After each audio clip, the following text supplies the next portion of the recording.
کہ شان اہل بیت اطہار کے حوالے سے جو زبان درازی ہوتی ہیں ان کا آگے کیا ٹھکانہ بنے گا. مطلب آج کل اگر آپ دیکھیں نا تو دو لفظ جو ہے نا وہ بہت آپ کو سننے پہ ملتے ہیں, ایک روافظ اور ایک ناسبی, نواسب. ہاں اور دوسرا رواسب, یعنی کہ جو ناسبی ہیں. بہت سارے میں نے ایسے علماء کو بھی دیکھا جو کہ اہل بیت کو شعر و شکر کرنے میں ایک منٹ نہیں جانے دیتے. مجھے سمجھ نہیں آتی کہ وہ ایسا کیوں کرتے ہیں, لیکن ایسا کرتے ہیں کہ اہل بیت کی شان گھٹانے میں وہ ایک منٹ نہیں لگاتے. ایسے لوگوں کا آپ کیا کہیں گے؟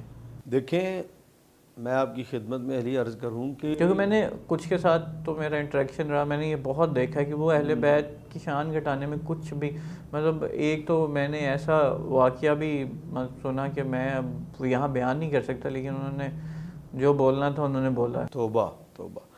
اہل سنت و جماعت میں تو اہل سنت میں نہیں ہے, ناسبی نہیں ہے. یہ اللہ کا شکر ہے کہ نواسب جو ہیں یہ خوارج میں ہیں, اور خارجیوں کا حال تو یہ ہے کہ انہوں نے تو حضرت مولا کائنات سیدنا علی المرتضیٰ رضی اللہ تعالیٰ عنہ پر بھی الزام بھی لگائے, حملے بھی کیے, اور آپ کے بارے میں بہت غلیظ بکواسات بھی کیں.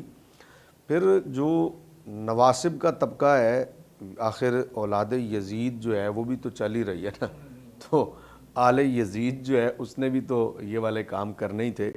اچھا ایک علاوہ صاحب ہے, میں ان کا نام نہیں لوں گا, لیکن انہوں نے کہا کہ آپ ثابت کریں گے جی یزید جو ہے نا وہ قاتل حسین, آپ ثابت کریں. کتابوں میں موجود ہے. بات یہ ہے کہ اگر اور دلائل سے ہٹ کے بھی ہم ایک بات کریں نا, اگر اس موضوع کی طرف چلے جائیں, تو کیا یہ روایت حدیث میں موجود نہیں ہے کہ جو جس کی حکومت میں ناحق قتل ہو جائے وہ قتل جو ہے وہ حاکم کے ذمہ ہے. ٹھیک ہے, تو آپ ساری باتیں چھوڑیں, آپ اس کا جواب کیا دیں گے کہ جس بندے نے قتل کیا اور ناحق قتل ہوا تو وہ قتل حاکم کے ذمہ ہوتا ہے, تو حاکم میں وقت نہیں تھا کیا اس وقت؟ پھر دوسری بات میں کرتا ہوں, ساری باتیں چھوڑیں آپ. جو لوگ یہ باتیں کرتے ہیں ان سے پوچھیں کہ آپ یہ کہتے ہو کہ یزید قاتل نہیں ہے امام پاک کا, تو یزید حاکم تھا اور اس کو یہ پتہ چل گیا کہ قتل کس نے کیا ہے, ایک سزا دکھا دو جو یزید نے دی ہو. دیکھیں وہ اگر آپ یہ کہہ دینا کہ جی وہ کیونکہ یزید سے ملنے آئے تھے تو راستے میں قتل ہو گئے, تو پھر واقعہ حرہ کا ذمہ دار کسے آپ ٹھہرائیں گے؟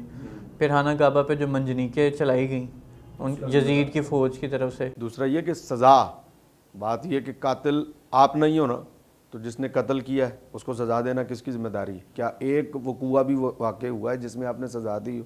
تو جو آپ نے سزا نہیں دی, اور پھر تو مطلب پھر آپ کیا اس قتل میں شریک نہیں ہیں؟ پھر آپ اس قتل پر راضی نہیں ہیں؟ سوال یہ.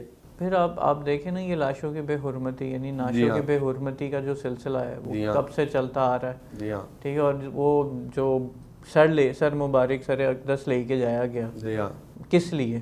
دوسرا, جب آپ کے خدمت میں اہل بیت اطہار, جب خدمت کہہ رہا ہوں اللہ معاف کرے, جب یزید کے دربار میں اہل بیت اطہار جب بیڑیاں لگائے گئے پہنچے, تو کیا اس نے آرڈر دے کر بیڑیاں کھلوائیں؟ جب قیدی بنا کر گئے تو کیا اس نے عزت اور تکریم ان کی؟ سوال یہ ہے کس حیثیت سے وہ دربار لگا کر بیٹھا اور حضرت سیدہ زینب رضی اللہ تعالیٰ عنہا دربار میں موجود خطبہ دے رہی تھیں؟ تخت چھوڑا کیوں نہیں, اتر کے نیچے کیوں نہیں آیا, آپ کو تخت پہ کیوں نہیں بٹھایا؟ یہ ساری باتیں کیا ہیں؟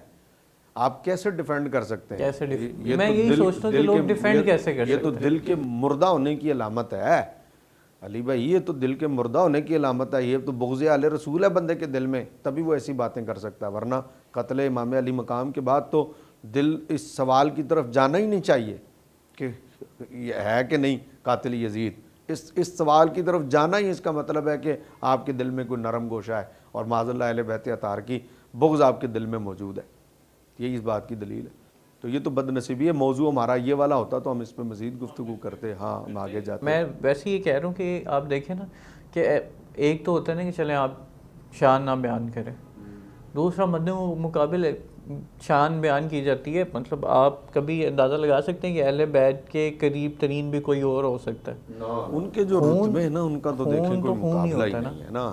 ان کے جو مقام اور مراتب ہیں تو قریب بھی کوئی نہیں پہنچتا. دیکھیں وہ تو آل رسول کا جو مقام ہے اس کو تو کون اس کو پہنچے گا. میں نے بتایا نا کہ اعلی حضرت نے کیا شعر لکھا کہ لعنت اللہ علیکم دشمنان اہل بیت, اہل بیت کے دشمنوں تم پر اللہ کی لعنت. اور پھر نبی علیہ الصلوۃ والسلام نے جو فضائل اور مراتب اور شانیں بیان کر دیں اپنے اہل بیت اطہار کی، پھر قرآن نے جو الا المودۃ فی القربہ کہہ دیا، اس کے بعد تو کوئی دوسری بات ہی نہیں رہتی. بندہ خواہ مخواہ میں اپنے آپ کو برباد ہی کرے گا اگر اس سے ذرا سا بھی ہٹے گا.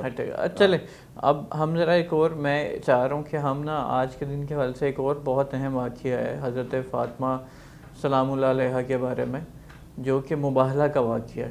اگر واقعہ مباہلہ کی طرف آپ جائیں تو وہ کتنی اہم بات ہے کہ وہ جو نجران کے یہودی تھے، وہ کہتے تھے، عیسائی تھے شاید نجران کے، وہ کہتے تھے کہ ہم اپنی بیویاں اور یعنی کہ اپنی عورتوں کو لے کے آتے ہیں، اپنے بچوں کو لے کے آتے ہیں، اور آپ اپنی عورتوں اور بچوں کو لے کر. وہ حضور نے انہیں چیلنج دیا تھا. اصل میں حضرت عیسیٰ علیہ الصلوۃ والسلام جو ہے نا، ان کے بارے میں قرآن کریم والفرقان الحمید میں واضح طور پر موجود ہے کہ اللہ فرماتا ہے کہ نہ انہیں قتل کیا گیا اور نہ ہی انہیں سولی چڑھایا گیا، بلکہ وہ شبے میں ہیں اس معاملے میں.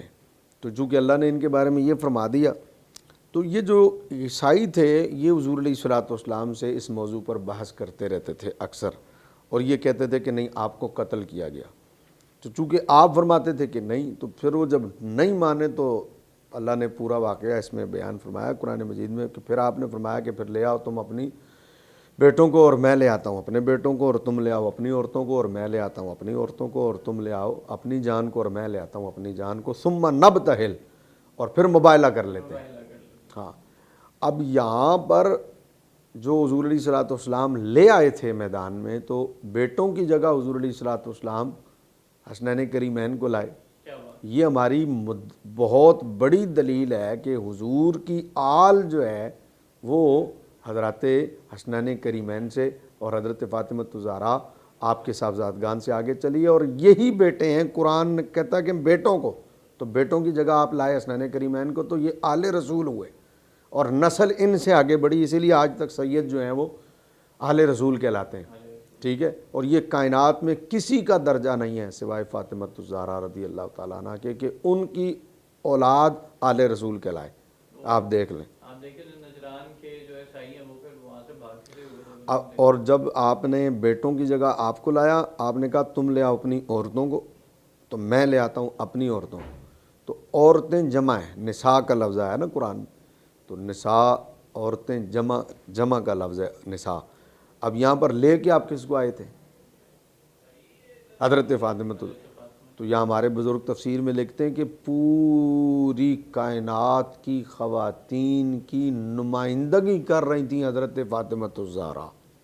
آپ کا یہ مقام ہے رضی اللہ تعالیٰ عنہ، پوری کائنات کی خواتین کی نمائندگی تنہا کر، یعنی جمع کا صیغہ ہے اور آئیں واحد ہے، جبکہ جمع کے صیغے میں ہے. اور انفس یہاں پر حضور بھی ہیں اور مولا علی بھی ہیں، اور بیٹوں میں حسنین بھی، وہاں بھی جمع ہو گئے یہاں بھی جمع ہو گئے.